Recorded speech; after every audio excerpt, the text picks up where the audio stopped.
Here I am. All right, not a good start. But hopefully that is just what happened there. And we get everything going, not pushing the right buttons and everything else. It's been a wild 24 hours, 48 hours, 72. Go back to October 19th.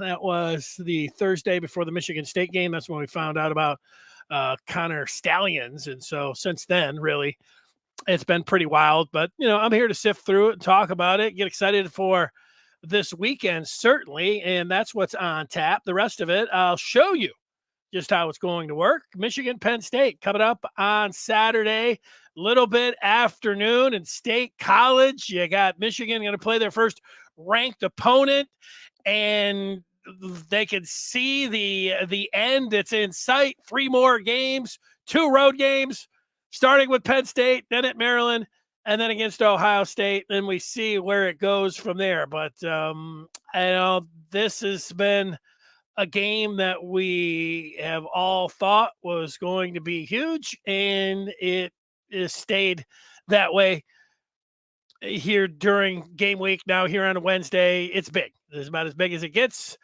And in some ways, you've been waiting around for 25 years for a game like this. So we'll talk about that. Last night, the Michigan basketball team opened their season. I'll give you a thought or two on the Wolverines on the hardwood, but we're sitting here waiting to see what the commissioner of the Big Ten is going to do or not going to do as it applies to Jim Harbaugh, the Michigan head coach. And is there going to be a suspension tomorrow?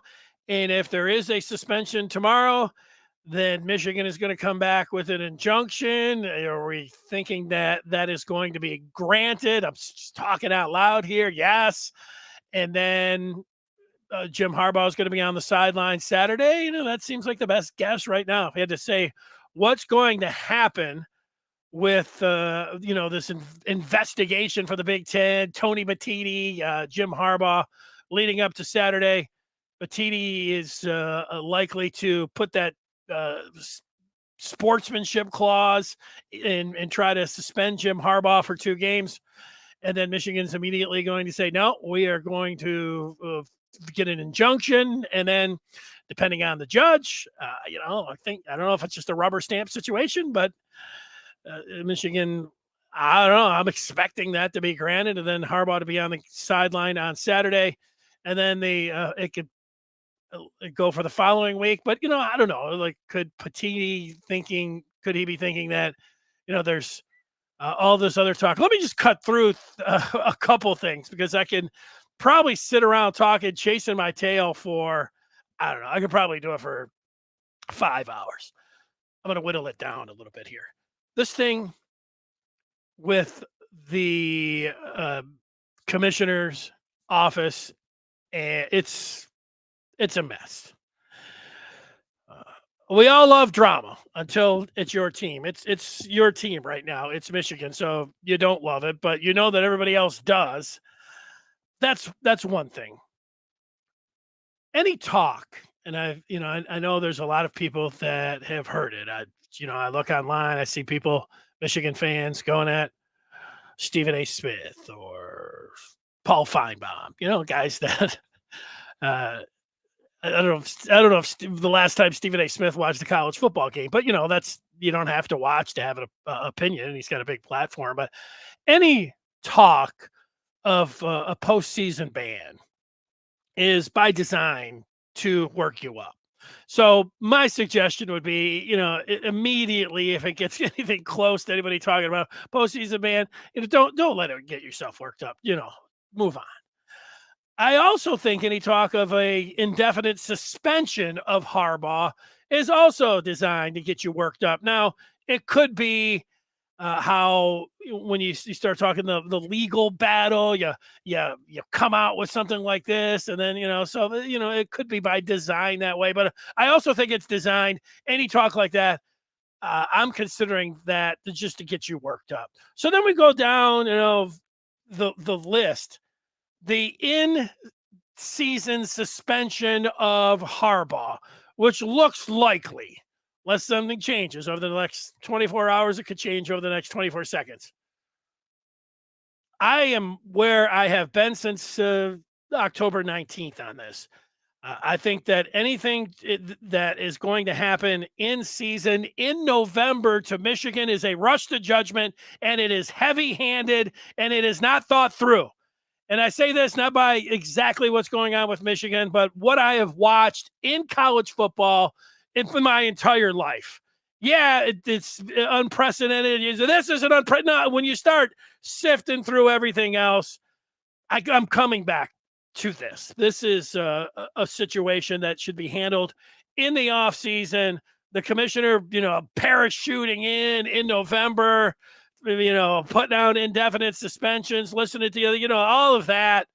Not that it's designed to get you work. It's happening. So yeah, get worked up about that. But Michigan has a play themselves when it comes down to that. And this is what I've talked about over the last 2 weeks. If the commissioner does get in there and levies a suspension, Michigan can come back and get that injunction, and it could last, through the rest of the regular season and into the Big Ten championship game and beyond, where, okay, there's an injunction and they're going to handle it after the season. Now, that's not, asking lawyers some questions. I didn't get a straight answer about if there's an injunction, how long does it last? Could be 2 weeks. It depends on the judge, all of these, mitigating factors and everything. So, how that's going to play out. If you're somebody that is a lawyer, if you're somebody that, follows, this type of, and like we're all following the situation right now, but if you're somebody that says you don't understand the law, you could be right about it. You could be exactly right about that. I'm just giving you, the best with my research and my questions that I've been asking of lawyers. So a lot of it is guesswork. But if Michigan gets an injunction, if there is a suspension, it could last the injunction through the end of November and early December, which covers Michigan, and where they would have Jim Harbaugh on the sideline. Here's the hope that Jim Harbaugh coaches this Saturday, his 9-0 Michigan team, and then he gets to coach his 2023 team for the rest of the season. Now, that's what I'm expecting to happen. Now, there's a lot of things, that obviously, this is not like me. There's no way. This is what I expect. This is the hope. And this is, to me, the expectation that Harbaugh gets to coach his team for the rest of this season, till the end of the season. I get into the offseason and we want to start debating all of the different, we're going to do that, no doubt. Just talking about my immediate expectation and goal, and that is to have Harbaugh on the sideline for the rest of this year. That's it. Now, beyond this season, there's two things, and I continue to go back to this. It's important that Michigan has Harbaugh on the sideline for the rest of the season for this year. And then the other part of this, just two parts. I mean, with all of this stuff and everything else, people are like, back and forth. And I understand, people love drama, like I said. And especially when you feel like it's scandal, like, that you can say this is. It's important that Jim Harbaugh coaches this team for the rest of the year. And then the second piece to that would be that if Jim Harbaugh stays at Michigan beyond this year. That's it. That's what I boil it down to. And I'm expecting both of those things to happen as we talk right now. When I watch TV myself, and I don't, the hot take shows are not really, they've never really been my cup of tea. Hey, these guys are great, whatever. You hate them. That's what they're designed to do. It's not really my thing. I do catch PTI once in a while, and there's a number of people that I've listened to when they weigh in on this Michigan situation, even if they're giving like what you would say is a favorable, giving Michigan a favorable look here instead of the other, like, the Stephen A type opinion. They all at the end are like, and then Harbaugh's going to the pros after this, like, so,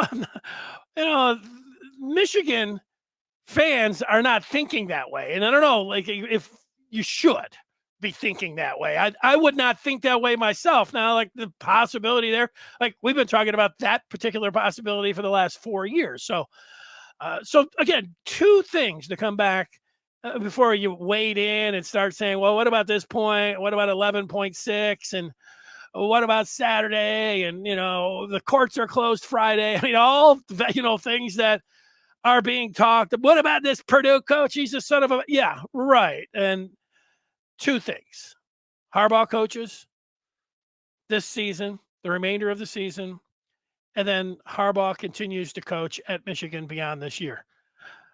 That's my expectation. Hope isn't a strategy, but I'm combining the expectation and hope for Michigan football, for what is best for Michigan football. What is best for Michigan football is having their head coach on the sideline for the rest of this year, however it plays out, and then having Jim Harbaugh moving forward on the sideline as the CEO, director, as the head coach of the Wolverines. That's what's best for Michigan football. So those are the two things.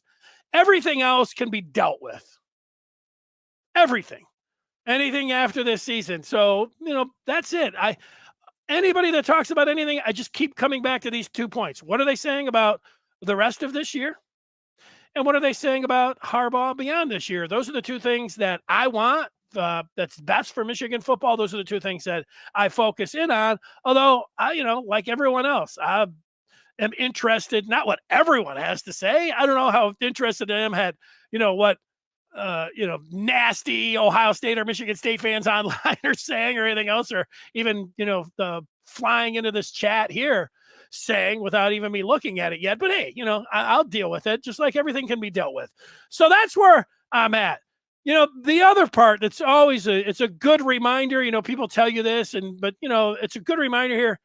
Everyone that's watching this, listening to this, everyone that's in the media, every coach, every fan, everyone, sometimes you just have to spell it out, even though if you say, thanks, Captain Obvious, everyone is looking out for their best interest.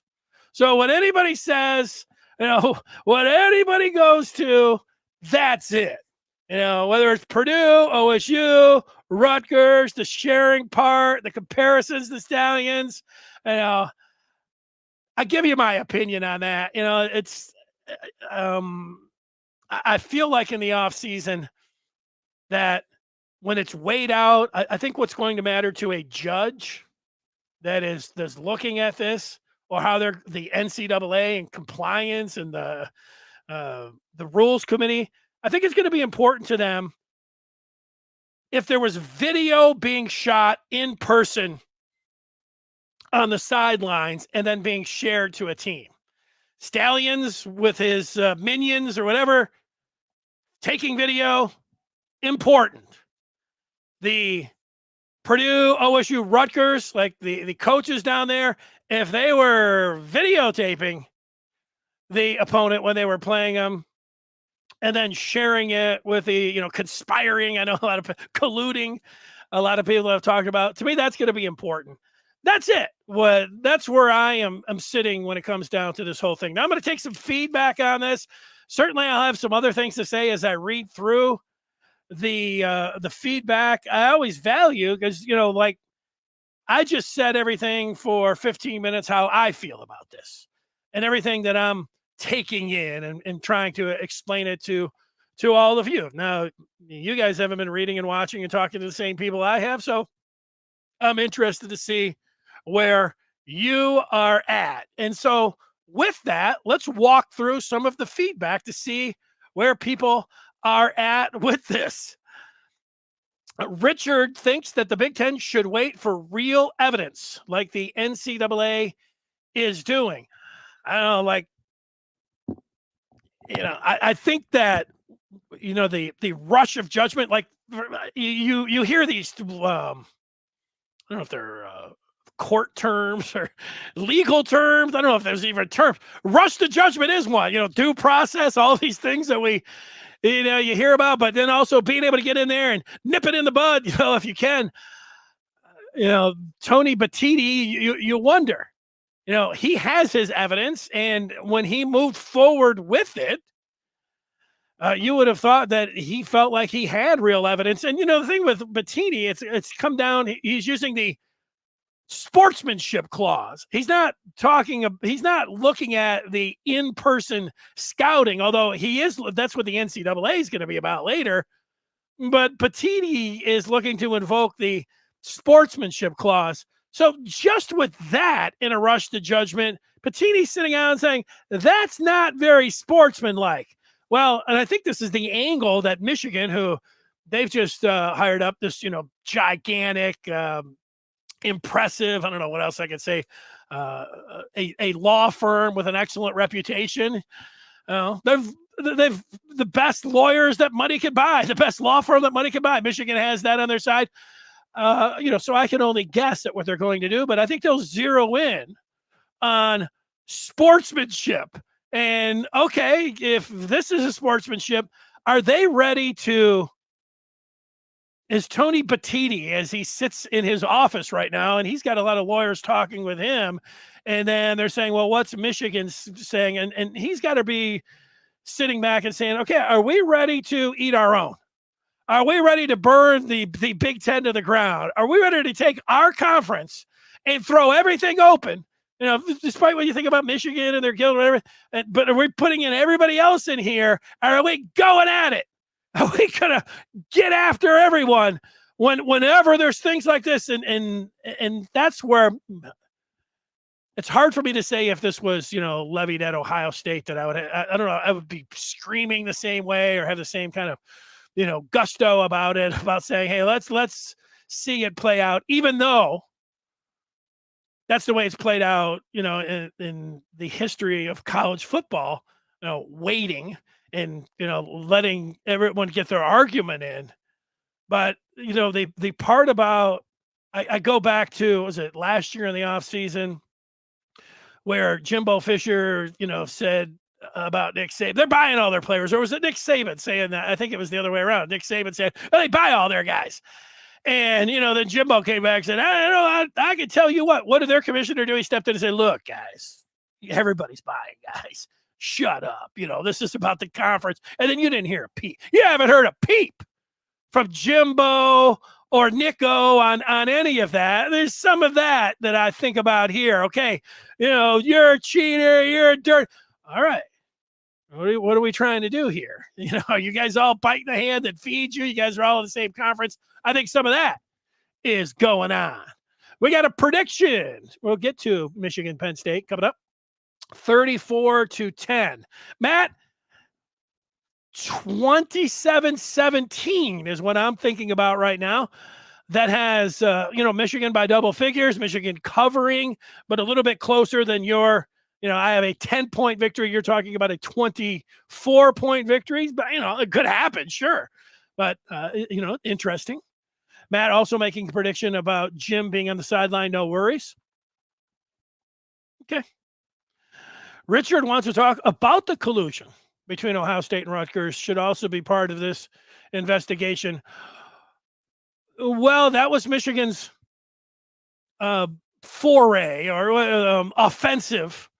That story that was handed over to Larry Lage on Monday.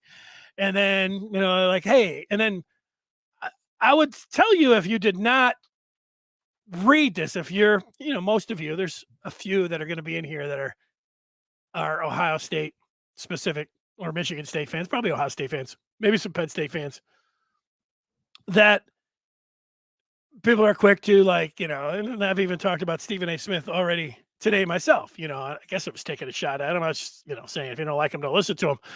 But the biggest, I would say, Michigan part of this is Dan Wetzel, who just a couple of hours ago, he put out a column, Yahoo Sports. Dan Wetzel, the first guest that was ever on this podcast. I would suggest that you go through what Dan Wetzel has to say if you're, want something to lean on from the Michigan side. Wetzel, I'll just give you a little bit of this. Wetzel thinks that this sign-stealing controversy's new turn is that Ohio State, Rutgers, and Purdue are doing the same thing. They participated in the stealing of information on opponents' play signals in an effort to secure an advantage. Now, he calls one a smash and grab. He calls other a white collar. He's telling you to forget the noise and forget the grandstanding, forget if Michigan deserves it, forget about the punishment. He is just saying that what Michigan did and Stallions did and the actions of OSU, Rutgers, and Purdue are the exact same thing. Now, whether you want to believe that, I think you want to believe that if you're a Michigan fan. Like I said here a few minutes ago, to me, I think the judge is going to look at it. You know, Dan says, would you rather have the coaches who are down on the sideline or some grainy film from, you know, like Stallions guys in the stands? And my answer would be, if the coach is shooting video, it'll be nicer video there on the sideline, and you get to pick his brain about what he's seeing in there and what he thought about it. Well, then it would be the coach. But if the coach doesn't have the video and they're just determining, like, you know, and they've got, you know, you see the SI story where they've got, you know, the Michigan playbook and everything up there, and they're on the sideline, you know, they're allowed to do that. I mean, it's in-person scouting, but they're actually at the game. I think I can make the distinction about somebody traveling to the game and shooting video. That's just me. But if the video is from the coaches, well, then I would say that I would want the, you know, the better video, and also somebody who's an you know, more of an expert than our guys, you know, whatever their reputation is, whatever their backgrounds are, you know, sitting in the stands. That's me. Very important distinction, I think. Video is a coach. Sure, he can look and he's smart, you know, and he's looking for tells over there, and they're writing things down. They also have a game going on. I don't know how many people are dedicated to just training in on the sideline. But the people that are in the stands, if they have video, being able to go back and, okay, no, let's back the video up here. Now let's go back to the first quarter. Wait, there is a tell. That's when they're switching the signals. Let's look at the video. Let's mark. Having video is going to be, I would think, 10 times more important than what any coach says down on the sideline that's trying to crack some code. I think that's obvious. So Wetzel, you know, said he would want to hear from the coaches. I completely disagree with him on that. But look, I don't think Dan Wetzel just sat down at his computer and started firing off thinking, you know, I'm just going to take Michigan's side here. I think that he talked with some folks and probably some lawyers, and he said, this is how it's going to play out. And, you know, this is going to be their argument. And then he said, I'm going to go with this side, whatever he's thinking. You know, columnists think a lot of different things when they're getting ready to put a piece out there. But I don't agree with his, like, you know, it was his biggest part of that column where he's just making it sound like, you know, it would be 100% like everyone would want what the coaches are saying rather than what somebody sitting up in the stands would say. But hey, if you're a Michigan fan, read the Wetzel side. Like, you'll love it. You'll get it. How about OT's assertion that it's entertaining? You know, for me, OT, my entertainment, I think, is a little bit different than you. I like, what's the show called? I forget what it's, where the dude's sitting around drinking a shake and they're all in there and they're like, you know, run somebody and watch them in the airport, and they got the camera on them like, hey, Kanye, what's going on today? Kanye turns around and tells them, go to hell. And then they sit around and, you know, laugh about it for, you know, and it's like, people like that stuff. Look, I get it. You know, people like that. People like drama. People like controversy. People like the stuff off the field. And look, you know, I've worked in radio. 99% of the people, like, if you sit around and say, hey, let's talk Michigan, Penn State, you look down at the phone lines and, like, you know, one person's calling and he calls up and says, yeah, go blue. I really like Michigan. Or he says, yeah, I think JJ McCarthy will be the difference. Okay, thanks. Then you say, what do you think about this sign stealing scenario? Oh, suddenly the phone lines, all 10 of them light up, they're flashing, and everybody wants to say something about the drama. So there is the human interest part to it. Like, you might say, I just want to hear about Michigan, Penn State, forget about all this. Life is about OT, like the most, you say, sports fans, they're in for the drama. And they're in for it. That's something to talk about. And, that is just part of it. I also worked, it was amazing when the Tigers were good for about 9 years in there. When the Tigers would win a game, I go to that same phone line talking about, same phone bank. There'd be like 2 or 3 people on there call up, say, hey, yeah, it was fun. Mickey hit a home run. It was cool. Okay, let's go to, talk about it and go to the next guy. He's like, yeah, outstanding pitcher performance. Yeah, it was. What's the upcoming schedule? Talk about it a little bit. Tigers lose a game when they were like in it and popular. Thousands of calls. Why did they take this guy out of the 7th inning? This team's going to blow it. Like, people say, well, people like negativity, or people like talk. There's more to sink your teeth into. I guess there's more to say when there's controversy, when there's negativity, when it's, positivity. You say, hey, man, this is going to be a real exciting game on Saturday. And then, then there's this where you can just go out, So there you go. All right, let's get to a few more here. Tadrick, good to see you. Euless, I like the names. Here's Michigan Mark. See what he's saying. The only truly honest person was the ex-coach who turned over the other team's in-season field mutual scouting reports. Was he feared for his future? Makes playing integrity sparse on teams, league, and the NCAA. Yeah, well, since we don't know who the ex-coach is, I know there's, the people, he's connected with Jack Harbaugh, and so that's, here's exactly who it is. I know people have said that. I don't know about, when you start saying truly honest, I don't know. Who's really truly honest? I go back, Mark, one time I was there for jury duty, and as I was going in, my brother told me they're going to ask you if anybody in your family was in law enforcement. And my dad was a sergeant in the Detroit Police. He said, just say that. They'll probably tell you, your excuse. So I was thinking, good. I got that in my back pocket. This will be nice and quick.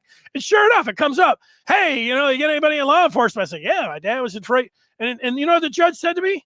He said, do you still think that you can render an impartial or what did he say? Do you think you could still be weigh the evidence and be an impartial observer or whatever, however he put it? And I wasn't expecting that. And I looked back and I said, yeah, I do think I can do that. Long story short, in the end, there were 14 of us, and it got down after 4 days of watching this trial, which I was completely split on.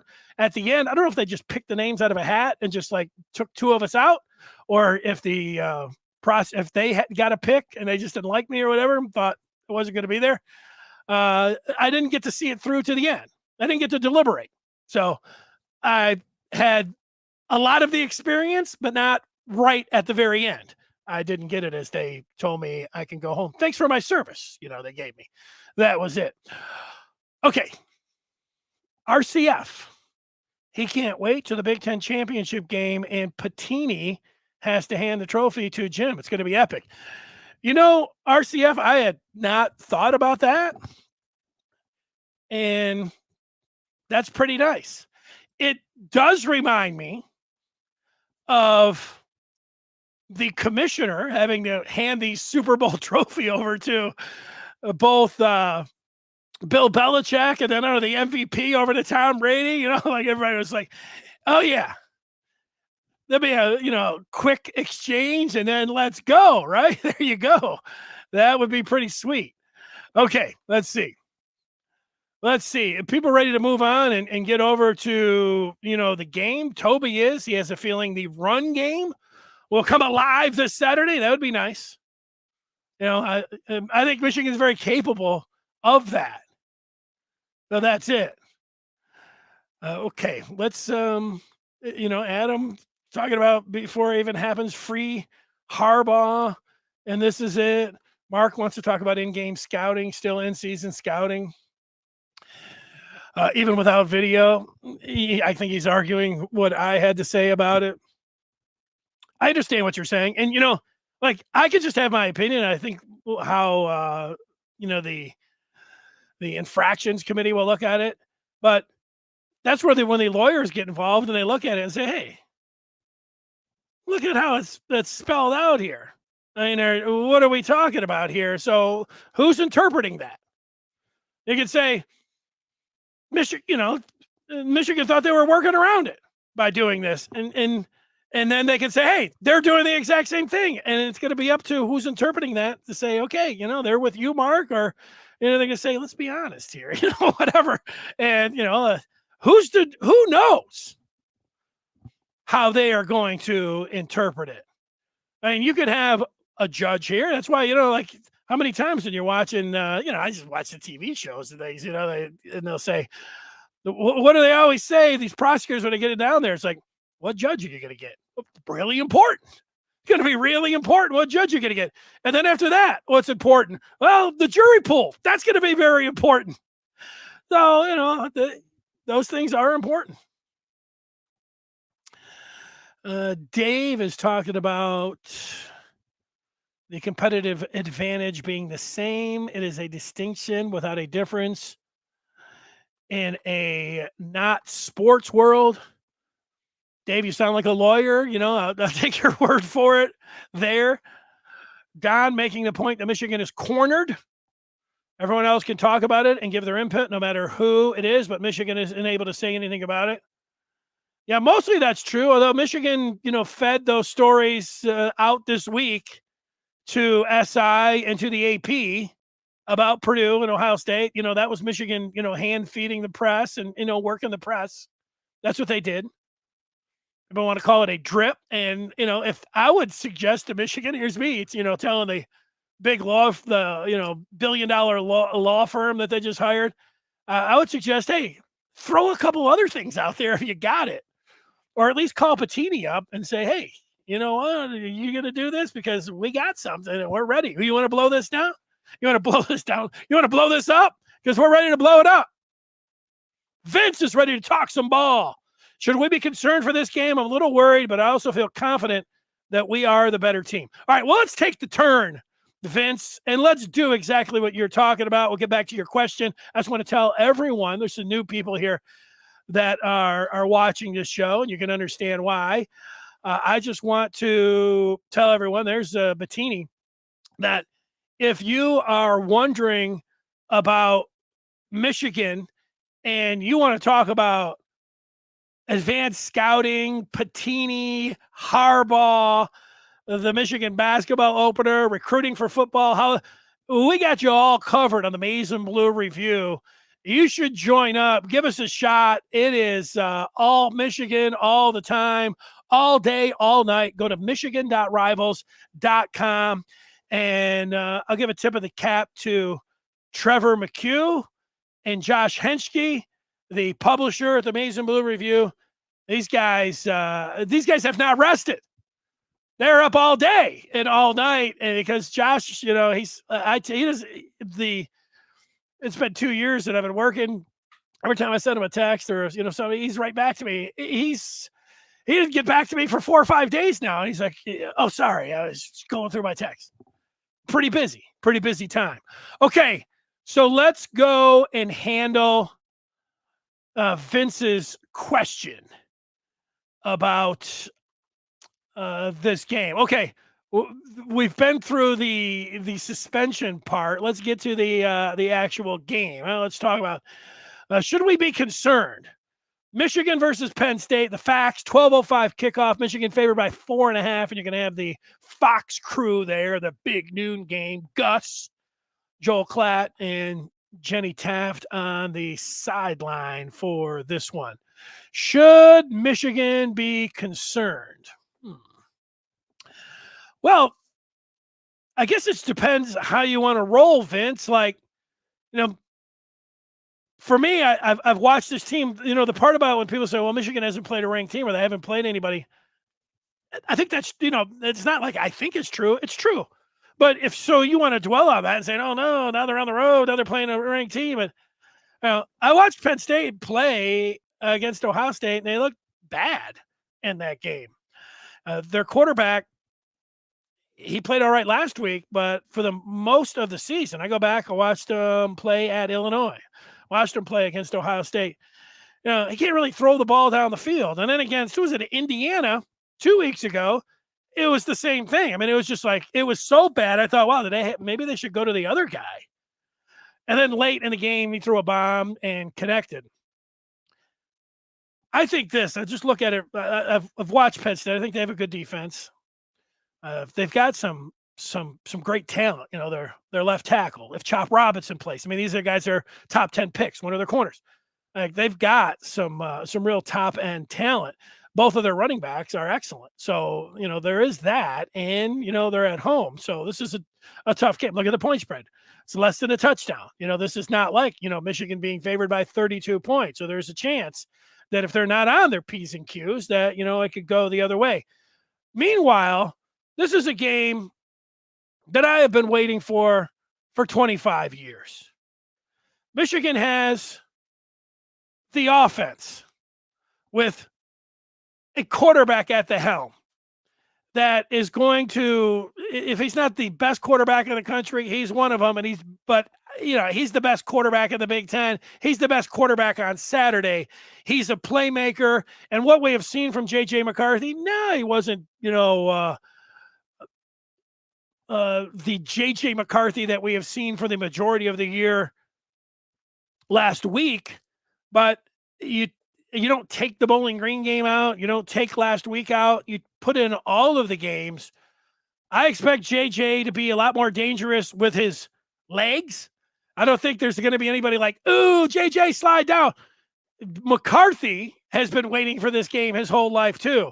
That Michigan has number 9 on its side, and that Michigan has the playmakers on offense. We have seen that if a team decides to overpopulate the line of scrimmage, Michigan's going to take what they give them in the pass game. Now, if Penn State's like, boy, we really got to dedicate some guys to Roman Wilson, and we really got to be worried about the tight ends for Michigan and what they've been able to do. We've seen it over and over again. Colston Loughlin's one of the best players that, you know, we got to commit to. Well, then Michigan, I think, will be able to run the ball. I think that what we have seen from them, and you know, I think that Michigan, I don't always agree with like dumbing down the playbook and let's wait for a big game. And I'm always like, just unload it all. But I don't think that Michigan's done that. I think that they have a lot of things that they are going to deploy in this particular game and the matchups. And I think Michigan, strategy-wise, coaching-wise, anticipating Jim Harbaugh being there, that, he's not the one that's going to call the plays anyways, but, you know, it's nice to have him on the sideline. I think it's advantage Michigan coaching.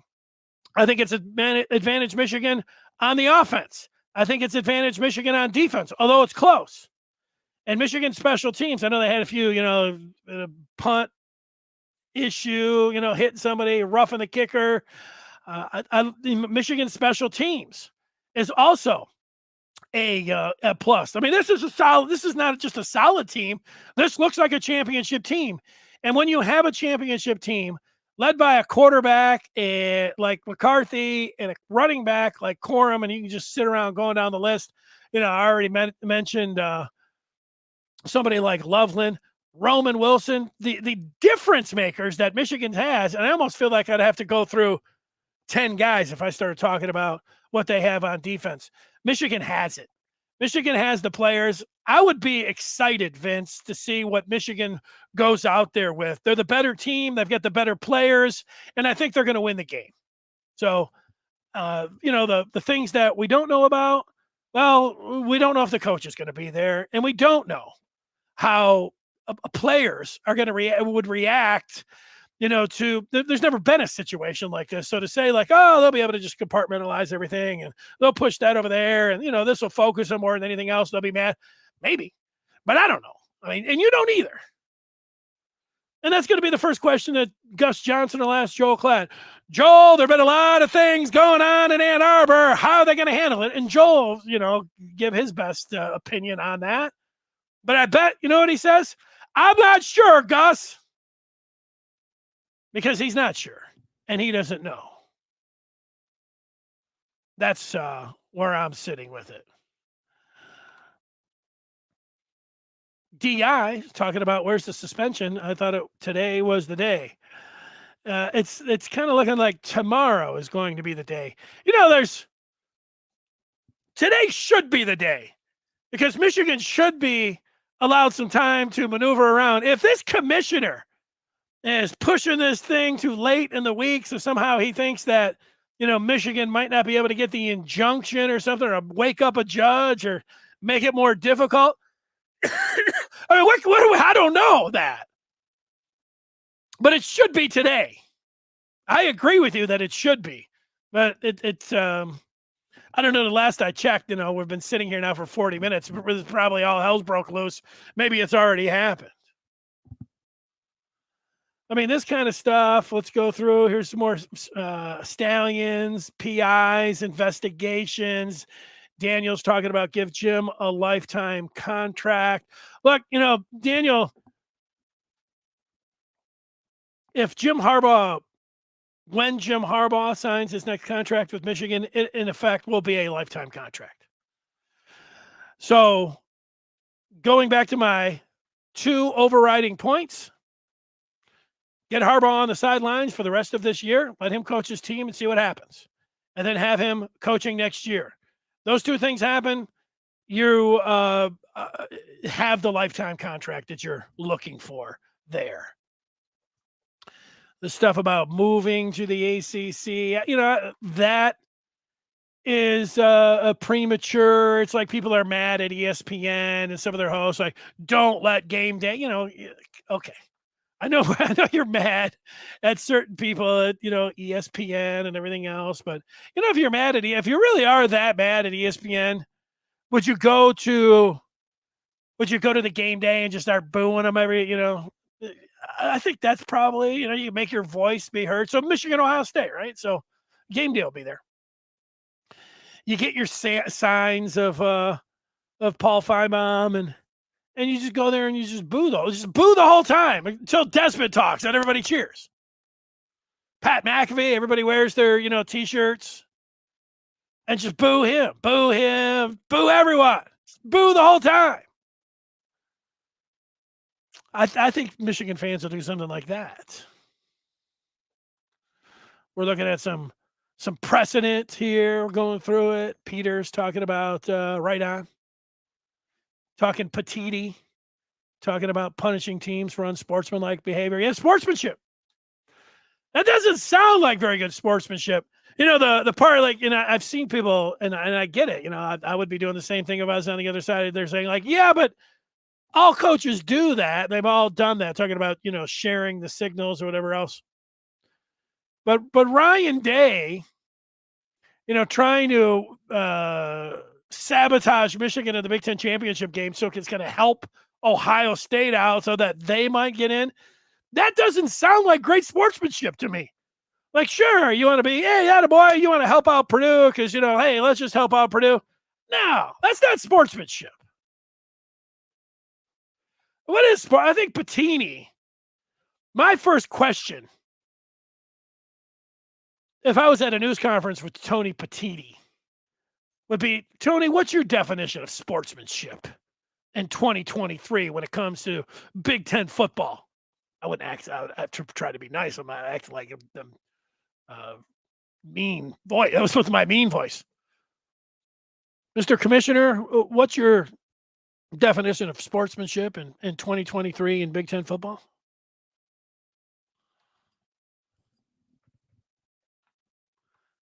Yeah, SEC's got this thing like, I've got a friend of mine who lives in Florida. He's a big Florida fan, big SEC fan. And, he's laughing at me. He's like, you guys are, he's talking about the Big Ten when he says you guys. Like the Big Ten, you guys win championships and making money. Well, if you guys, never do it on the fees, he's always trying to make fun of me. And then he says, we don't, and I always say, well, you guys all cheat, with the players, paying the players. And he's like, nobody cares. Now he's telling me that nobody cares. We all do it. And we all think that they should be getting paid anyways. There's enough money to go around. We don't care that they're paying him. So why don't you guys just do it?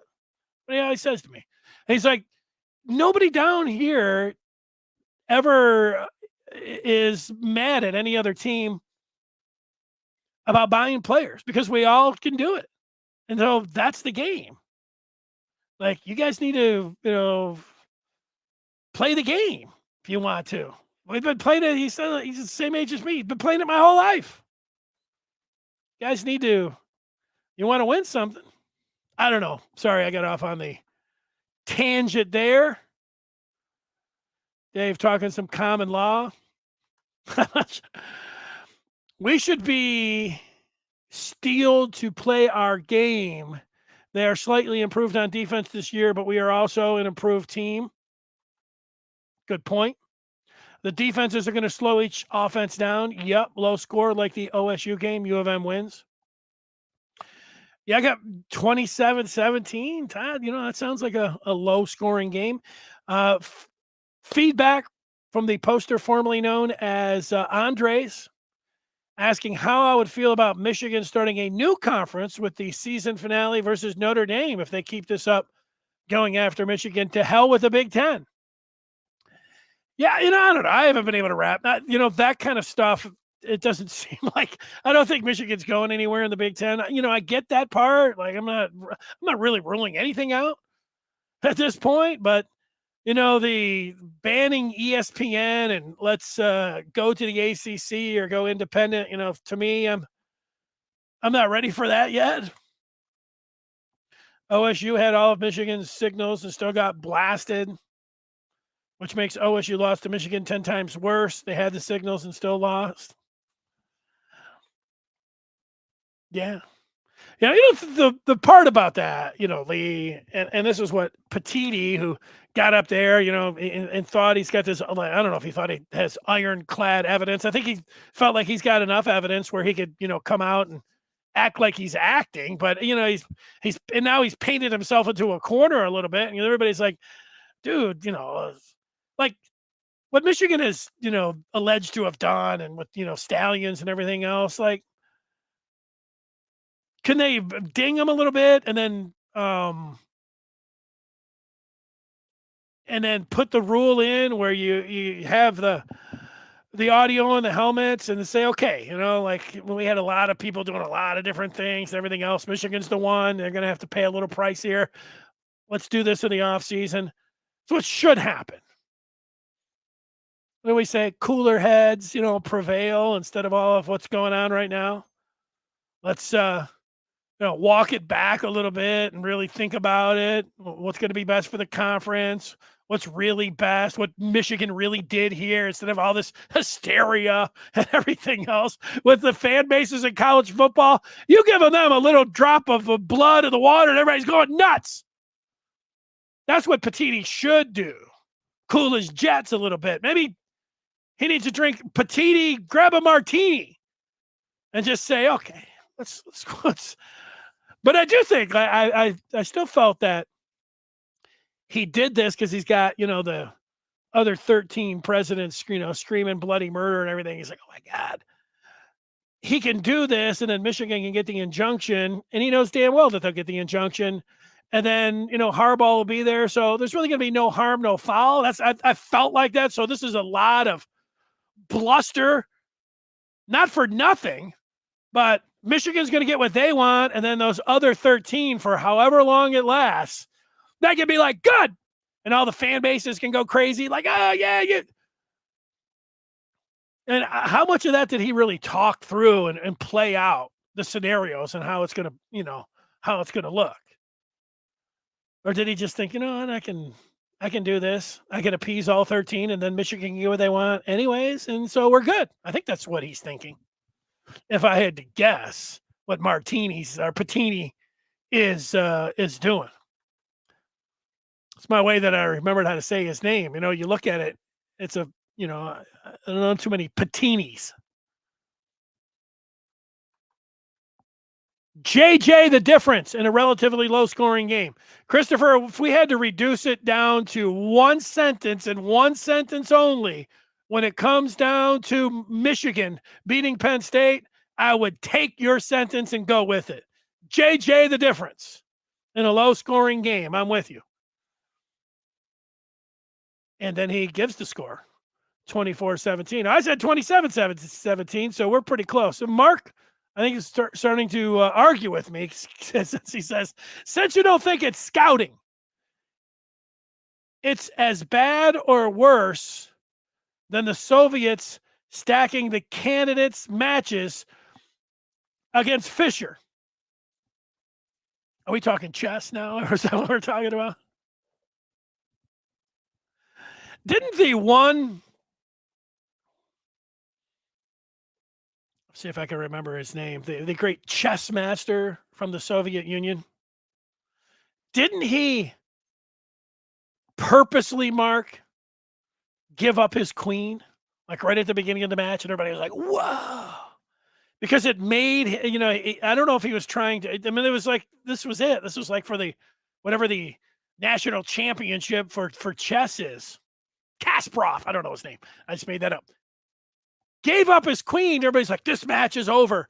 But it put him on it completely threw off his opponent. And then he ended up winning. Long story short on that one, a little chess history.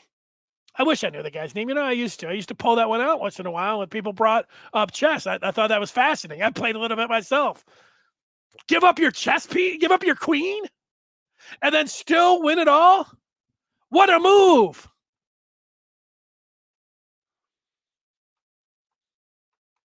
Todd's talking about leaving the Big Ten. All the historic aspects are gone anyways. Where is Wetzel getting that stuff? Well, from Michigan, could be getting it from Michigan, could be getting it from a number of, different, there's a lot of people that it's seemingly, I know it seems like this, like you're a Michigan fan, it seems like all the other Big Ten teams are against Michigan. The Big Ten is against Michigan. The SEC is against Michigan. The majority of the media, everybody's against Michigan. Not everybody is against Michigan. So there's going to be a few allies out there, and I think that they got the Dan and said, hey, actually, and when they laid it out to him, I think it made sense to him because that's what he went to press with. A story that seemed to back, that doesn't seem to, that really, gives Michigan, when they start arguing this and the bylaws and exactly what's going on in this high-powered firm that Michigan has, this is what they're going to do. And hey, does it really matter what we all think? It matters what, they're able to argue and just get done. It's in the hands of the lawyers now. That's always dangerous. Don wants to talk some Stephen A. Smith. Yeah, I'm not, Stephen A. Smith, he's trying to get you to watch. He's trying to get you to listen. Guy's making a couple $1 million a year. And, he hasn't watched one college football game over the last 10 years. I mean, I don't know how he could. He's got to work the NBA games. He doesn't even, he doesn't even watch the NFL games. And that's what most of those hot take shows are about, because that's what really everybody wants to hear about. And, there's all the time, he doesn't know who's he's talking about Justin Fields hadn't played well in a month. And then somebody's got to say in his ear, he's been out for a couple months. So don't, look, there's some people that are up there that you could put a little bit of, and Paul Feynman, I would say at least, he's covers college football. He's listening to what he has to say. Stephen A. Smith doesn't, I don't know if he could pick Amazing Blue. I don't know if he would be able to pick the Michigan helmet from a Penn State helmet. I mean, he knows as much about college football as my cat. Mark coming back, wanting to talk some scouting. Scouting on field, video not necessary. It's on field, in-season scouting. I understand that your interpretation of them and the facts. I'm just giving you my opinion, Mark. You're actually playing the other team, so yeah, you're in person, but you're playing the other team. So you gathering up information, just watching the other team because you're playing them. That's different to me. I'll make the distinction. It's different than sending somebody to a game and filming the sideline. Now, like I said, if the coaches, the distinction for me would be if those coaches that you were talking about were actually video. Now, you and I are going to disagree. If you just want me to just go headlong into everything that Dan Wetzel says, oh, yeah, or everything that everybody says, that's for Michigan and against Michigan, it's a conspiracy, all these different things. I'm just telling you my opinion on it. And I'll admit, I'm different than most of the Michigan media. Most of the Michigan media, it's whatever, anything that makes Michigan look good, and that's what you want. I know that. I'm sorry that I'm not providing that for you. I'm just giving you. I'm like that in that jury box again. Do I still think that, that I grew up a Michigan fan, that I could be impartial with this situation? It's the way I've operated for 25 years. It's tough to do. It's a lot easier just grabbing the pom-poms. It really is. All right. Peter says Josh Wallace is good to go Saturday. I saw that on the Amazing Blue Review, that Josh Wallace said he was good to go. Mark's starting to talk some more. Mark likes the Stallions angle.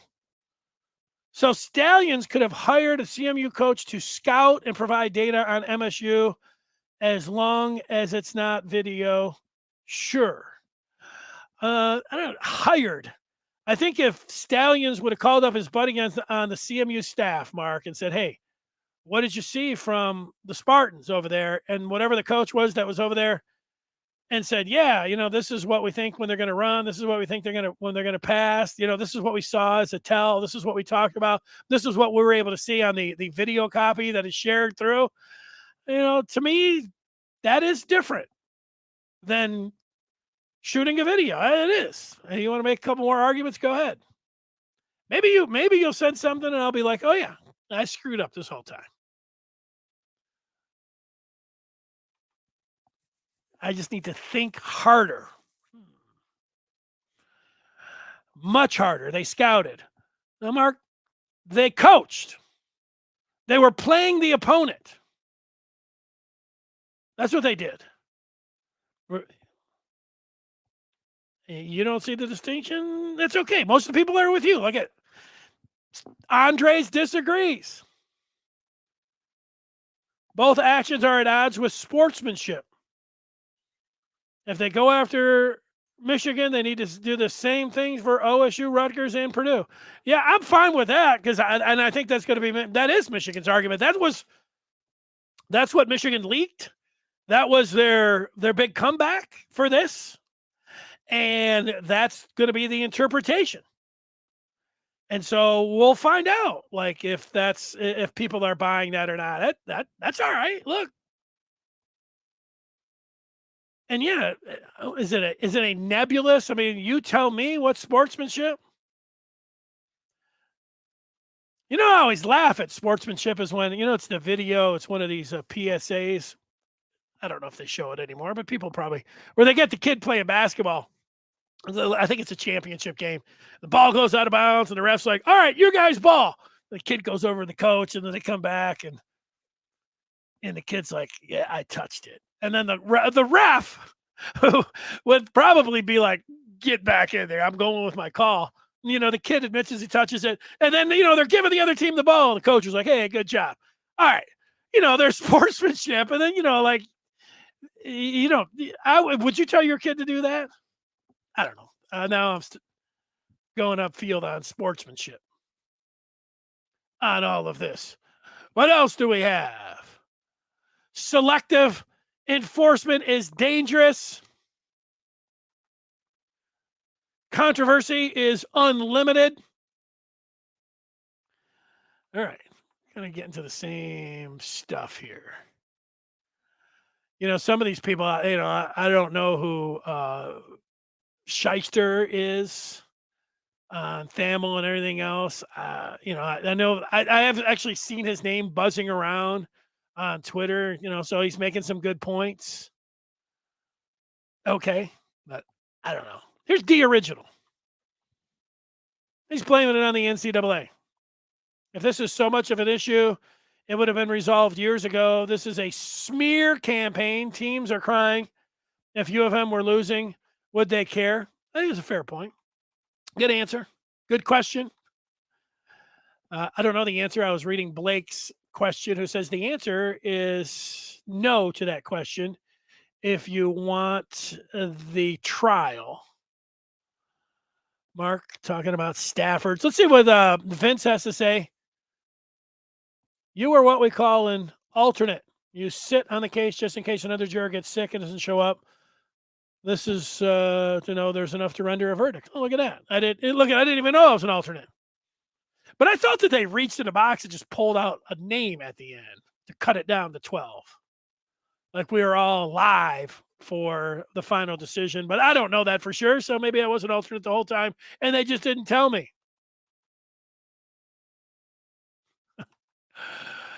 Account 22 getting into the show.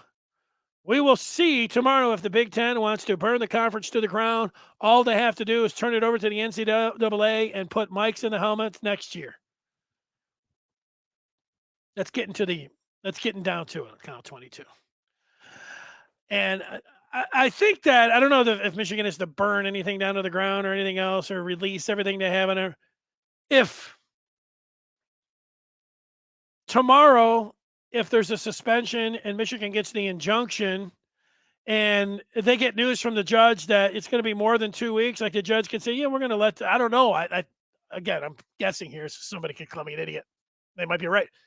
If that judge gives the injunction and says, not only I'm letting this injunction play out till January. I don't know how the legal terms to say that or anything else.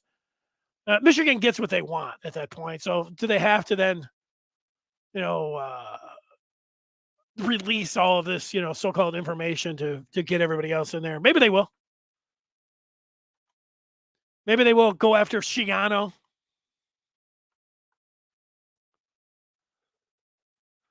Yeah, I don't know. Shano, when asked about sign sharing, he didn't answer. I don't know. Look. OSU better get a screenshot on the 25th. Yeah, here it is. We'll go through. We'll take a few more questions here if you want to go to the game. Let's go through. I could spend 4 hours just reading the feedback. People are hot about this particular, obviously. Interested in it, unsure, excited about the game. Michigan undefeated, playing Penn State every other second. There's another story about this. MAM just getting here. How bad? How good is this? Well, we're waiting for tomorrow. Let's just see. Let me check and let me get an update. I've got a couple texts here that are coming through. Here's a story from the New York Post that somebody sent me. We do have basketball that we're going to talk about. I'll check.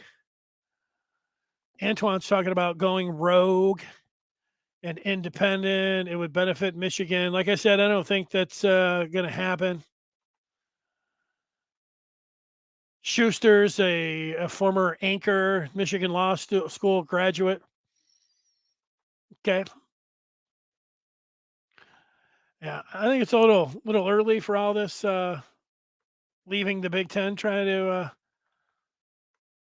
I don't know. Do you feel like Michigan is done dirty? Peter talking about somebody else had a great thread and how Ohio State had perfect defensive calls. Look, I'm going to go back to the beginning. Michigan being able to have Harbaugh on the sideline for the rest of the year, to me, that's important. Being able to get Jim Harbaugh as the coach beyond this year, that's important. There's a lot of other stuff. And really, if Michigan, like you think, Michigan's completely innocent or Michigan's not innocent, but everybody else is guilty too, it's like one of those three things. And if it's the last choice there, like Michigan's guilty and so is everyone else too, because you're talking about this, people breaking down the signs of other teams and everything else. Like Michigan's the one that has been nabbed here, and they're going to have to deal in the off season, hopefully, with some of those consequences. And what are we talking about? 2 games. Hopefully it doesn't push Harbaugh to the NFL, so I get all of that. I don't, the one part about this. And look, everybody's a Michigan fan, and so everybody thinks everybody's ganging up on Michigan. I don't really see it like that myself. And everybody, they get their former, law school graduate, TV guy. Now everybody, everybody's, here's what Michigan side, here's everybody else's side, and that's the game that we're playing right now. Let's just see if Michigan can play the rest of the season out. And let's not, I feel it feels a little weird to me, not weird for you. I mean, fans, but in law school grads. I mean, so everybody's biased, one way or the other. So that's where we're at. But making like Michigan's a victim here, and let's sit around like Michigan's done nothing, and everybody's against Michigan, and so let's go after everybody. I'm not in that club myself, but I do think that Michigan can get through this season with their coach and then deal with everything in the offseason. If you don't like that, there's that's it. That's where I'm at with it. So I'll have to just take the abuse and everything else that comes along with that. And I don't mind, because I don't got to be true to how I see it, And you guys can all be, you guys just decide yourself. Like, hey, I like guys that, just spill out the maize and blue. And that's what I want. I don't care about anything else. I can understand that. A lot of people just want to see Michigan win on Saturday. Let's go from there. Understood too. All right, there was something else going on, and I know Antoine was ready for it. We had the Michigan basketball team with their opener. I'll give you my thoughts here. If you didn't watch the Michigan basketball postgame live, Michigan beat UNC Ash, and the team they were playing had a lot of their starters back, a lot of their team back, their key players back from last year's team that won 27 games that was in the tournament. So this was going to be a tough game. It looked like on paper heading in. And, for me, for Michigan basketball, I didn't think heading into the season that this was a tournament team looking at them. I say it. That was my analysis. I looked at the team and looked like an NCAA tournament team to me. Juwan Howard is still recovering from his heart surgery, his heart issue. Juwan Howard had to be sitting home smiling, watching the game, because this was the plan of everything that he could have hoped for. Like, boy, I hope this happens. I hope this happens. I hope this happens. Everyone looked good. You don't often get to say this about a team, but for the opener for Michigan, that was an A+ game. They shot it great. They shot it great from the field. They hit their shots from downtown, and they almost made them all from the free throw line. 3 for 3 that way. The field, downtown, the charity stripe. They got a career high from Doug McDaniel, who is a speedster. I mean, his game, but he could shoot. I mean, he was, if he plays like that, plays with a flair, exciting to watch.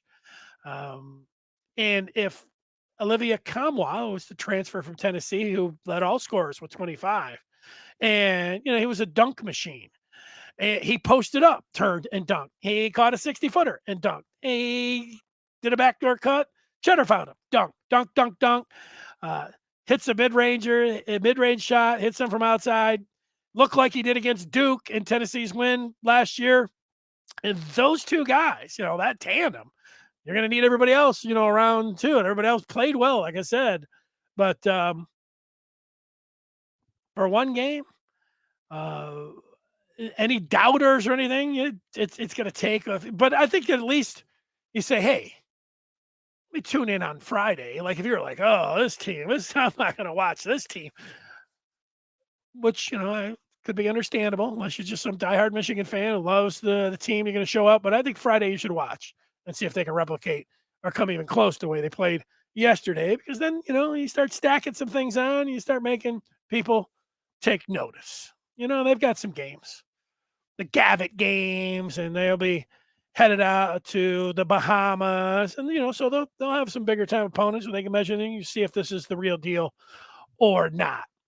So that's what I wanted to say about basketball. Let's get some final thoughts in here from the folks and see where people are at with everything. P Max, another week of hearing the O line is getting better and improving on run blocking. 9 weeks in, come on, man. Well,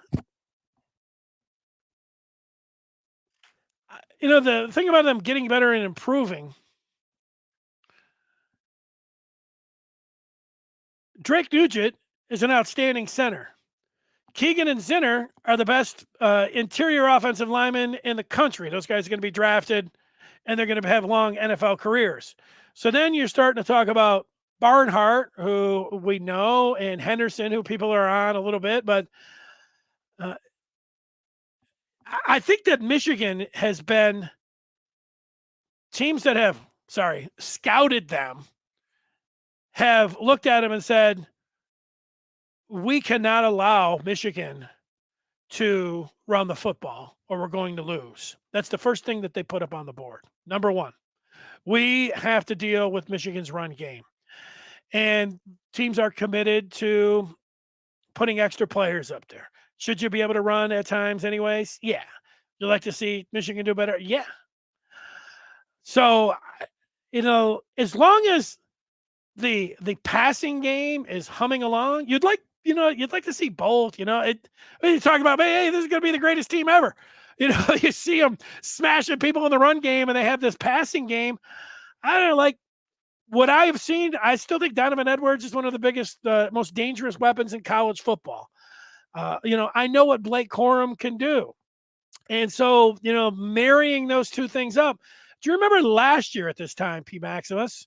Is that people were groaning about Michigan can't throw the football, and Michigan doesn't have a downfield passing game. Michigan's going to have to be able to throw the football. They're not going to be able to beat Ohio State.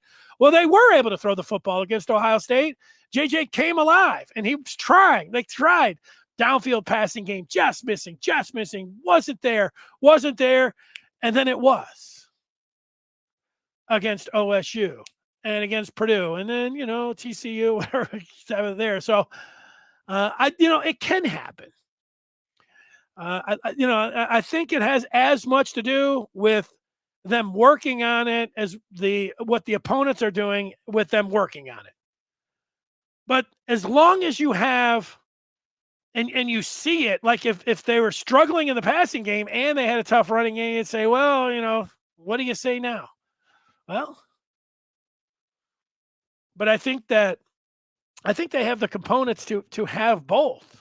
That's why this team is talked about as a championship contender, because they have McCarthy.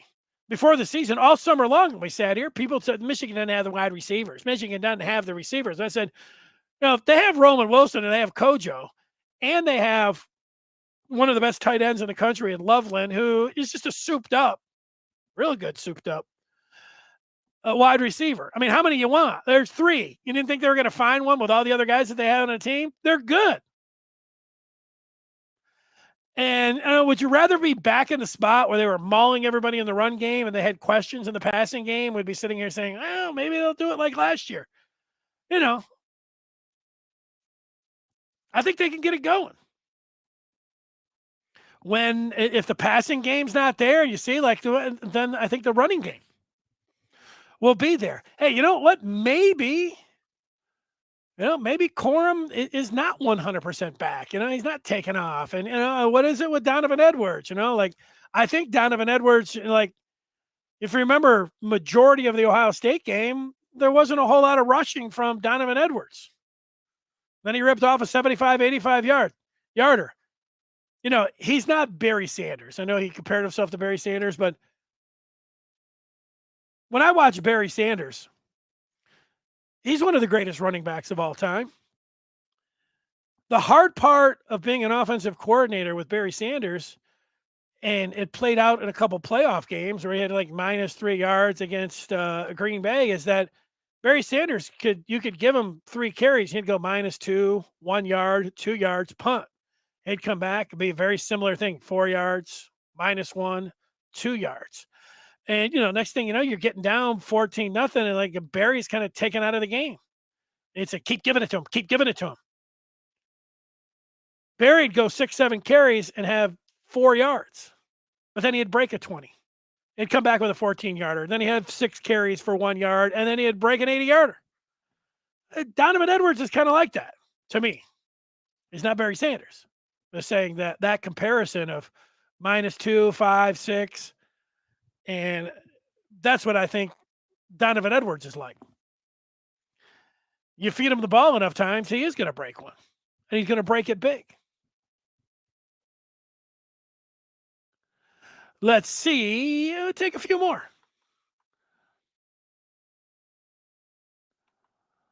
Jeff saying this is not a court of law. There are no laws here. Yeah, bylaws. Casting judgment without an investigation seems very unjust. Yeah, it seems like a rush. I agree with that. Seems like a rush. All right. Tom is sick and tired of this BS. It's like holding. Everyone does it. This is a witch hunt, smear campaign. Harbaugh's a winner, polarizing, so other coaches and schools don't like him. They're trying to take him down.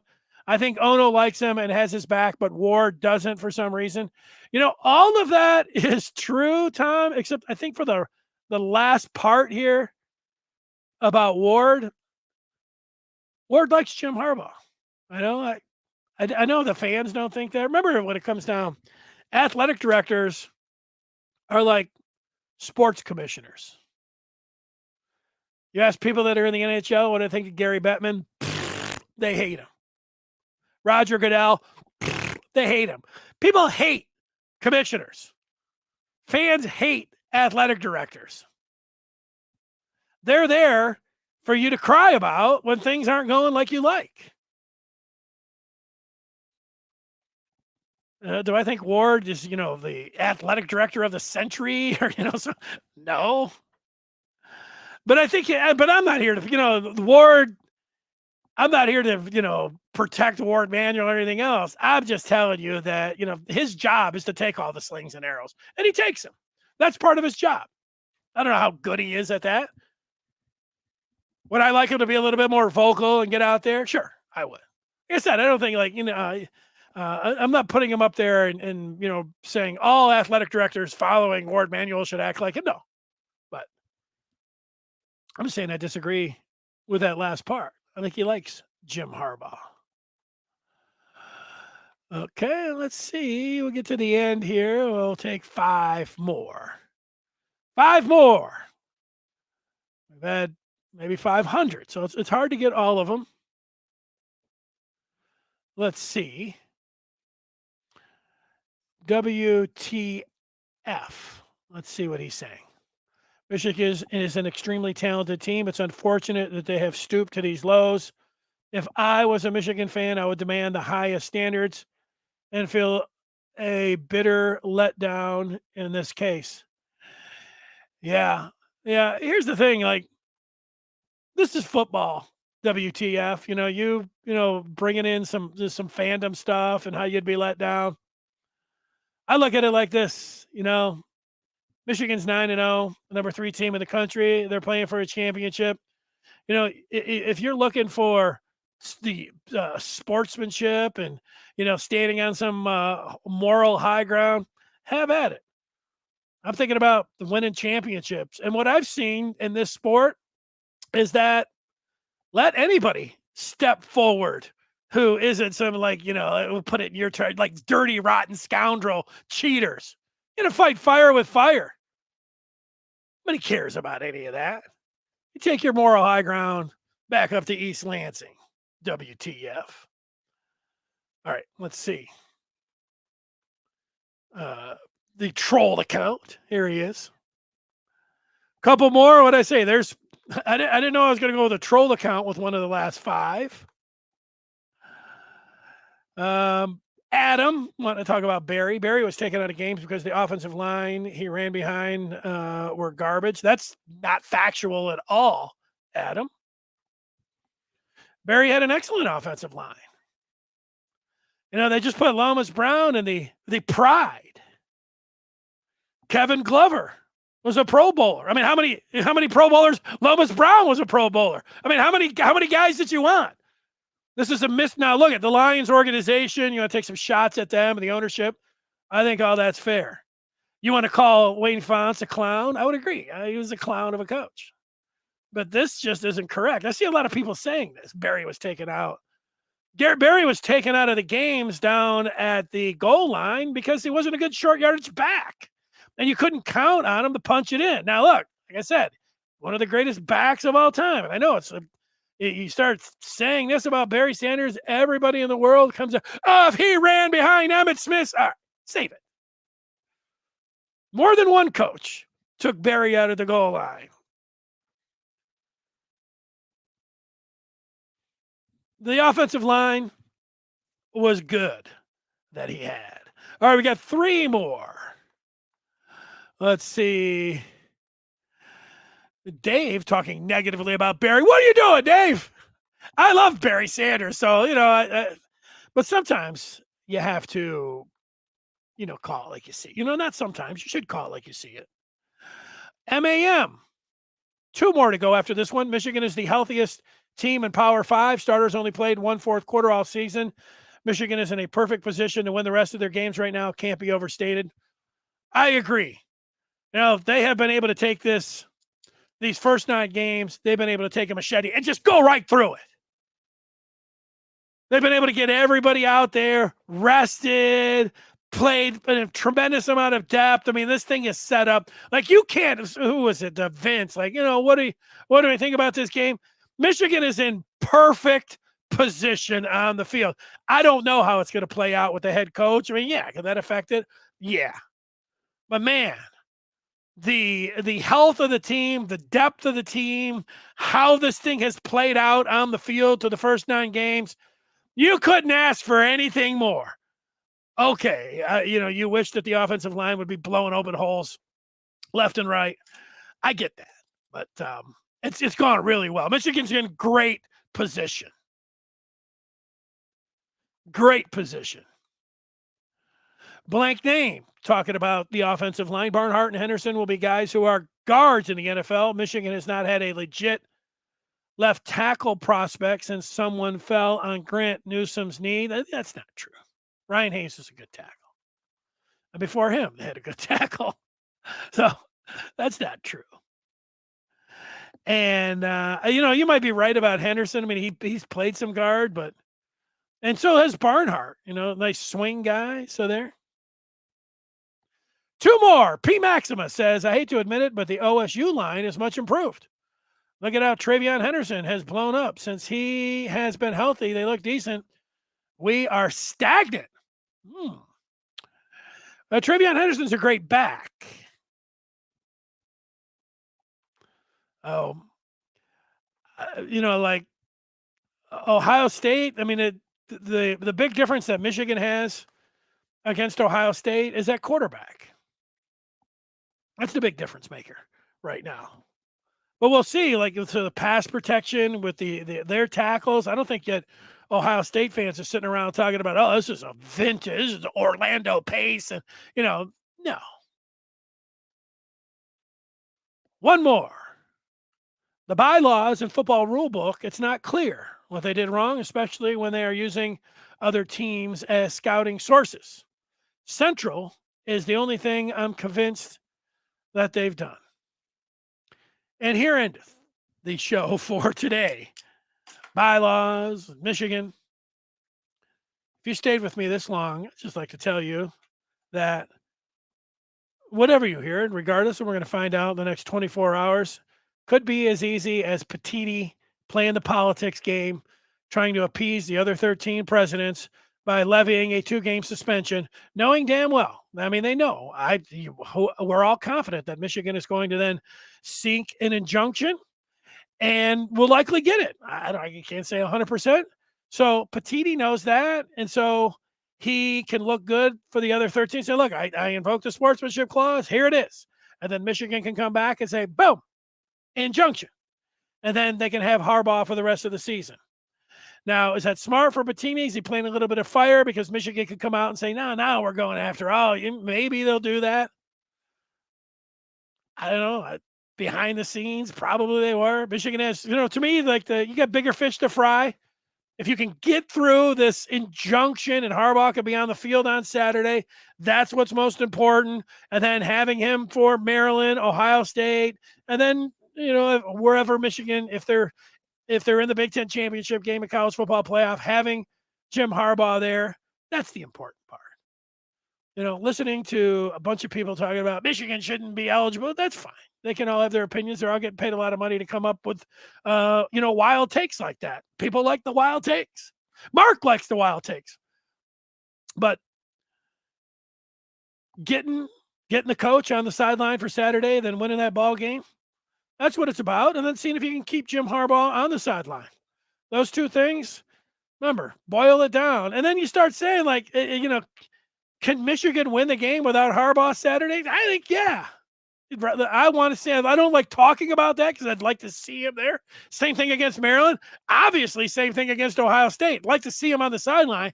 And you know what? Michigan could actually win those games without the coach. They got him from Sunday through Monday, which is where the real heavy lifting for somebody like Harbaugh comes in. But yeah, you want him on the sideline. I don't really like going there, but not all is lost. Like everybody's screaming, "This is Michigan." They can still do everything they want to do, even if Harbaugh isn't on the sideline. You hope he is. I expect that he will be. Injunction. That's the function of the injunction, to delay this and get him out there. And let's see it.